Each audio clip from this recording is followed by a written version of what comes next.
Operarios de conservación de estradas instalaban hoxe nas proximidades da curva de Ponte Meixide estas bandas rugosas brancas na calzada. O obxectivo, diminuir a velocidade dos vehículos nesta zona que ten rexistrado numerosos sinistros, sobre todo en condicións de chuvia.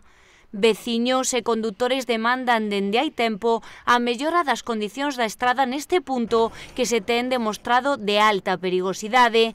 Hai uns días colocábanse novas sinais verticais de limitación de velocidade a 60 km por hora e hoxe estas bandas transversais con lixeira elevación pretenden sumar seguridade na estrada 533 á entrada da vila de Chantada. Agárdase que estas medidas poidan ser suficientes para frear as saídas de vía.